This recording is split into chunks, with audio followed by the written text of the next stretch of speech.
So this sheet is a review of everything that we've done so far. So the top of it is reducing fractions.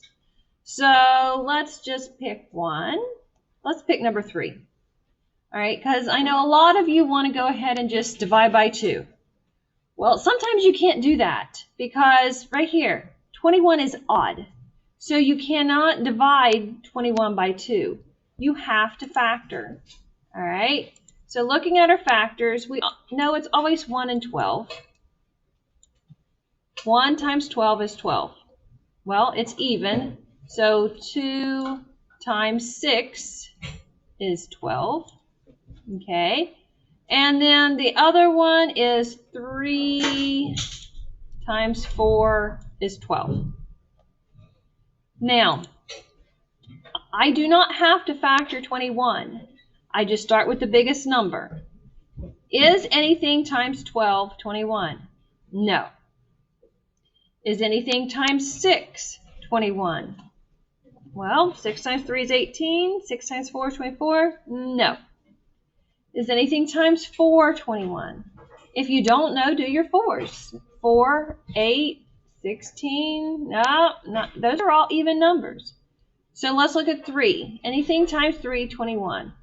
3 times 1 is 3. 3 times 2 is 6. Well, if I go on up, 3 times 7 is 21. So I'm going to pick 3. So I'm going to divide the top and the bottom by 3. So what times 3 is 12? Well, that would be 4. And what times 3 is 21? That would be 7. If you do not think division-wise, think fill in the blank. I can say 12 divided by 3 is 4.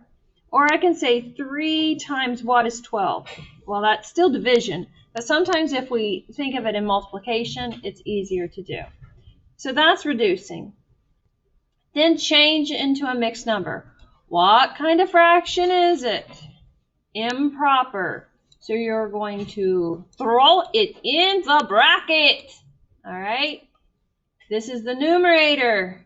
The numerator goes inside. All right. We're going to throw it in the bracket, then come up with a mixed number. Okay. Change this to improper. You're going to do the triangle method. We've got 7. We've got 9. We've got 2. We're going to times 7 and 9, and then add 2, and then bring it right back down and put it over the same denominator. That's going to make it improper.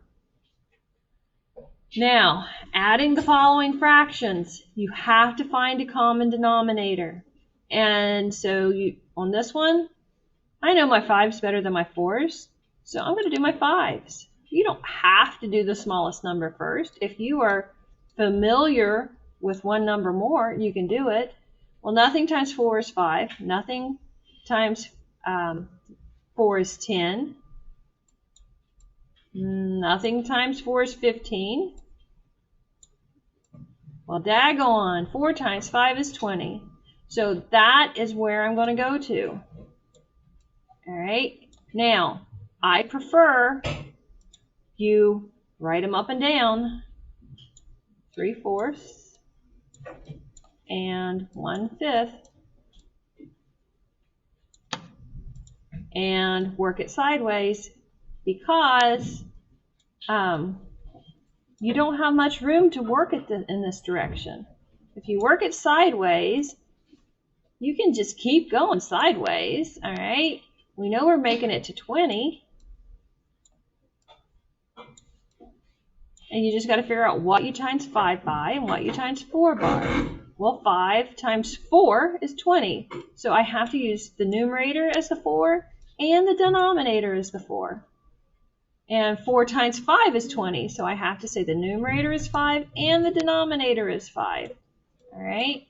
They're both 5. And we're going to multiply to get those top numbers. And then we're going to add. All right? And that's the same thing for subtraction. You do the same thing all the way across, but then instead of adding, you subtract. You just make sure that first number is the one on top. All right, and equivalent fractions. Okay, what do you times 3 by to get to 15? Well, you're going to times it by 5. So again, if 5 is the denominator, 5 has to be the numerator. So you're going to multiply the top by 5 as well. So this one, it could go forwards or backwards. All right, it doesn't matter. You could find a top number, you could find a bottom number. The only thing we're not reviewing today is mixed numbers, adding and subtracting mixed numbers. But we are practicing changing from improper to mixed and mixed to improper. So good luck. Happy math.